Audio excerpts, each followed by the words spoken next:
নমস্কার, এক্সামেসের আরও একটি নতুন ভিডিওতে তোমাদের সবাইকে স্বাগত। আজকের এই ভিডিওটি হতে চলেছে মুঘল সাম্রাজ্য নিয়ে। মুঘল সাম্রাজ্য কম্পিটিটিভ এক্সামের জন্য খুবই একটি গুরুত্বপূর্ণ চ্যাপ্টার। চলো দেরি না করে ভিডিওতে আসা যাক। মুঘল রাজবংশের প্রতিষ্ঠাতা কে? এটা সঠিক উত্তর হয়ে যাবে অপশন এ, বাবর। এই মুঘল রাজবংশের প্রতিষ্ঠাতা কবে হয়? 1526-এ। ঠিক আছে, চলো পরের প্রশ্ন দেখব। বাবর কত খ্রিস্টাব্দে ভারতে প্রথম আক্রমণ করেন? ঠিক আছে, সঠিক উত্তর হয়ে যাবে 1519। এই 1519 থেকে 1523 পর্যন্ত বাবর 4 বার আক্রমণ করে ভারতে। ঠিক আছে, চলো পরের প্রশ্ন দেখি। প্রথম পানিপথের যুদ্ধ কাদের মধ্যে হয়েছিল? সঠিক উত্তর হয়ে যাবে অপশন এ, বাবর ও ইব্রাহিম লোদি। পরের প্রশ্ন দেখব। 4 নম্বর প্রশ্ন। 1527 সালে খানওয়া যুদ্ধে রানা সংঘকে পরাজিত করে নিম্নলিখিতদের মধ্যে কে গাজী উপাধি লাভ করেন? সঠিক উত্তর হয়ে যাবে অপশন এ, বাবর। খানওয়া যুদ্ধ কাদের মধ্যে হয়েছিল? আমরা আগে কি দেখলাম, রানা সংঘ ছিলই, আর হচ্ছে কততে? 1527। ঠিক আছে, এটা হয়ে যাবে বাবর ও রানা সংঘ। 1519 সালে ঘাগরার যুদ্ধে মুঘল সম্রাট বাবর কাকে পরাজিত করেন? সঠিক উত্তর হয়ে যাবে অপশন বি, মোহাম্মদ লোদি। এখন পর্যন্ত আমরা যে কয়েকটা প্রশ্ন দেখলাম তা যদি আমরা একবার সামারাইজ করি তাহলে কেমন হবে? তো বাবর 1519 থেকে 1523 পর্যন্ত 4 বার আক্রমণ করে ভারতে। ঠিক আছে, 1526-এ পানিপথের প্রথম যুদ্ধে তিনি দৌলত খানের হেল্প নিয়ে প্রথম পানিপথের যুদ্ধ জিতে। ঠিক আছে, 1527-এ হচ্ছে খানওয়া যুদ্ধ করে, খানওয়া। আর 1528-এ করে হচ্ছে চান্দেরি যুদ্ধ। এই 1529-এ কি? 1529 হচ্ছে ঘাগড়ার যুদ্ধ। ঠিক আছে, চলো পরের প্রশ্ন দেখব। মুঘল সাম্রাজ্যের সবচেয়ে বড় ভৌগোলিক সীমা কার শাসনামলে অর্জন করা হয়েছিল? সঠিক উত্তর হয়ে যাবে অপশন ডি, অরঙ্গজেব। চলো পরের প্রশ্ন দেখি। বর্তমান পাকিস্তানে কোন মুঘল সম্রাটের সমাধিস্থান অবস্থিত? এটা আমরা আগের ওই মক টেস্ট সিরিজেও এই প্রশ্নটা দেখেছি। সঠিক উত্তর হয়ে যাবে অপশন সি, জাহাঙ্গীর। এই হুমায়ুনের হচ্ছে সমাধিস্থান কোথায়? দিল্লিতে। আকবরের আগ্রা, সিকান্দ্রায়। ঠিক আছে, আর এই অরঙ্গজেবের হচ্ছে খুলাদাবাদ, মহারাষ্ট্র। ঠিক আছে, চলো পরের প্রশ্ন দেখব। 9 নম্বর প্রশ্ন কি দেওয়া আছে? 1724 সালে নিজামুল মুলক কোন রাজ্য প্রতিষ্ঠা করেছিল? সঠিক উত্তর হয়ে যাবে অপশন বি, হায়দ্রাবাদ। পরের প্রশ্ন দেখব। মুঘল সম্রাট আকবর সম্পর্কে নিম্নলিখিত কোনটি সঠিক? তিনি পানিপথের তৃতীয় যুদ্ধে হিন্দু রাজা হিমুকে পরাজিত করেছিলেন। না, পানিপথের তৃতীয় যুদ্ধ হয়েছিল মারাঠা আর দুরানিদের মধ্যে। দিন ই ইলাহি নামে একটি নতুন ধর্ম প্রতিষ্ঠা করেছিলেন। হ্যাঁ, আর হচ্ছে তিনি 1602 সালে সম্রাট ঘোষিত হয়েছিলেন। না, তিনি অত্যন্ত শিক্ষিত ছিলেন এবং অনেক ভাষা জানতেন। না, এটাও না। তো সঠিক উত্তর হয়ে যাবে অনলি অপশন বি। চলো পরের প্রশ্ন দেখব। নিম্নলিখিত মুঘল সম্রাটদের মধ্যে কে ক্লাসিক্যাল হিন্দু পৌরাণিক গ্রন্থ রামায়ণ এবং মহাভারতকে ফার্সিতে অনুবাদ করেছিলেন? সঠিক উত্তর হয়ে যাবে অপশন এ, আকবর। পরের প্রশ্ন দেখব। 12 নম্বর প্রশ্ন। নিম্নলিখিত কোন মুঘল সম্রাটকে জিন্দা পীর বলা হয়? সঠিক উত্তর হয়ে যাবে অপশন ডি, অরঙ্গজেব।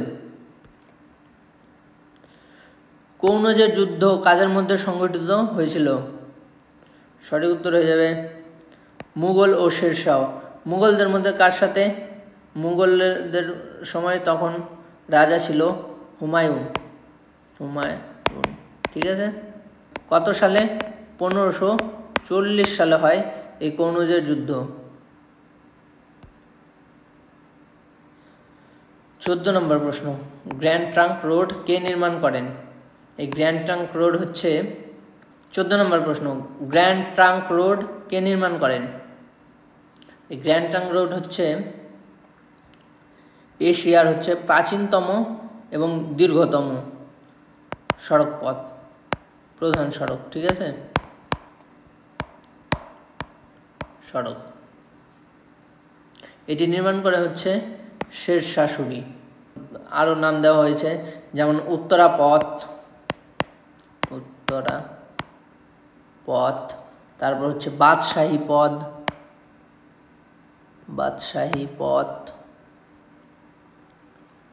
বা সড়ক। চলো পরের প্রশ্ন দেখব। আকবরের সম্পর্কিত নিম্নলিখিত কোন বিবৃতিটি সঠিক? তিনি মনসবদারি প্রথা চালু করেছিলেন। ইয়েস। আর তিনি বিজাপুর রাজ্যকে পরাজিত করে তার সাম্রাজ্যকে অন্তর্ভুক্ত করেছিলেন। না। তিনি ফতেপুর সিক্রিতে তার রাজধানী করেছিলেন। ইয়েস। তো 1 আর 3 সঠিক উত্তর হয়ে যাবে অপশন ডি, 1 আর 3। চলো পরের প্রশ্ন। 16 নম্বর প্রশ্ন, বাবর ড্যাশ নামক যুদ্ধের একটি কৌশল প্রবর্তন করেন যা সেনাবাহিনীকে বিভিন্ন বিভাগে বিভক্ত করে শত্রুকে চারিদিক থেকে দমন করত। তো এটা হয়ে যাবে অপশন সি, তুলগমা। পরের প্রশ্ন, চৌসার যুদ্ধ কাদের মধ্যে সংঘটিত হয়? চৌসার যুদ্ধ হয় হুমায়ুন ও শেরশাহর মধ্যে। কততে? 1939 সালে। ঠিক আছে। আর এই যুদ্ধে হুমায়ুন পরাজিত হয়। শেষ মুঘল শাসক কে ছিলেন? সঠিক উত্তর হয়ে যাবে অপশন বি, দ্বিতীয় বাহাদুর শাহ। 1837 থেকে 1857 সাল পর্যন্ত রাজত্ব করেন। এই 1857 সালে সিপাহী বিদ্রোহ হয়। তখন এই সিপাহী বিদ্রোহের কারণে তাকে ব্রিটিশাররা জেলে ভরে দেয়। জেলে কোথায় রাখে? ওই রেঙ্গুনে। চলো পরের প্রশ্ন দেখব। কুবুলিয়ত ও পাট্টা প্রথা যে শাসক চালু করেন তিনি হলেন অপশন বি, বাহাদুর শাহ। চলো, পানিপথের দ্বিতীয় যুদ্ধ কাদের মধ্যে হয়? এটার সঠিক উত্তর হয়ে যাবে অপশন বি, আকবর আর হিমু। আর পানিপথের তৃতীয় যুদ্ধ কাদের মধ্যে হয়? ওই আমরা আগের প্রশ্নটাই দেখলাম। পানিপথের তৃতীয় যুদ্ধ হয় 1761 সালে মারাঠা আর হচ্ছে আফগানদের মধ্যে। আফগান। ঠিক আছে, এটা হচ্ছে তৃতীয় যুদ্ধ। এটা কবে হয়? দ্বিতীয়টা হয় হচ্ছে গিয়ে 1556-তে। চলো পরের প্রশ্ন দেখব। যখন আকবর মনসবদারি প্রথা চালু করেছিলেন তখন মনসবদারদের সর্বনিম্ন কয়টি শ্রেণী ছিল? সঠিক উত্তর হয়ে যাবে অপশন সি, 10। এই মনসবদারি প্রথা হচ্ছে প্রশাসনিক আর সামরিক কাঠামো ছিল। নিম্নলিখিতগুলির মধ্যে কে সম্রাট আকবরের দরবারের 9টি রত্ন ছিলেন না? 9টি রত্ন হচ্ছে এনারা হচ্ছে 9 জন মেম্বার যারা আকবরের সবাই থাকতেন। কেউ প্রতিরক্ষা মন্ত্রী, কেউ পররাষ্ট্রমন্ত্রী, কেউ শিক্ষামন্ত্রী, কেউ সেনাপতি। এইভাবে মিলিয়ে 9 জনের মেম্বার ছিল, তাদের নবরত্ন বা 9টি রত্ন বলা হয়। ঠিক আছে। তাদের মধ্যে কে ছিল না? সঠিক উত্তর হয়ে যাবে ওসমান আলী খান। এটা হচ্ছে ছিল না। টোডারমল ছিল হচ্ছে অর্থমন্ত্রী, আর আবুল ফজল ইনি প্রধানমন্ত্রী হিসেবে কাজ করতেন। আর হচ্ছে এই ফকির আজিউদ্দিন ইনি হচ্ছে ধর্ম বিষয়ক উপদেষ্টা দিতেন। চলো পরের প্রশ্ন দেখব। ফতেপুর সিক্রি কে প্রতিষ্ঠা করেছিলেন? সঠিক উত্তর হয়ে যাবে অপশন ডি বাব আকবর। পরের প্রশ্ন, আসফ উদ্দৌলা কর্তৃক নির্মিত আসাফি ইমামবাড়া, এটা ইমামবাড়া হবে, হ্যাঁ, ইমামবাড়া ড্যাশে অবস্থিত। এটা সঠিক উত্তর হয়ে যাবে লখনৌ।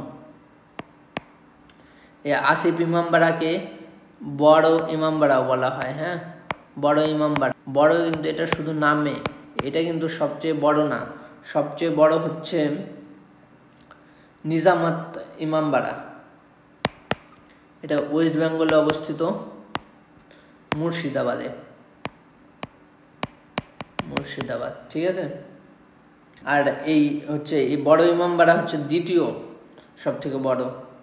চলো পরের প্রশ্ন দেখব। শেরশাহ সূরি প্রবর্তিত রৌপ্য মুদ্রাকে কি বলা হতো? সঠিক উত্তর হয়ে যাবে অপশন বি রুপিয়া। কাঁচমহল নিম্নলিখিত কোন জেলায় অবস্থিত? সঠিক উত্তর হয়ে যাবে অপশন বি আগ্রা।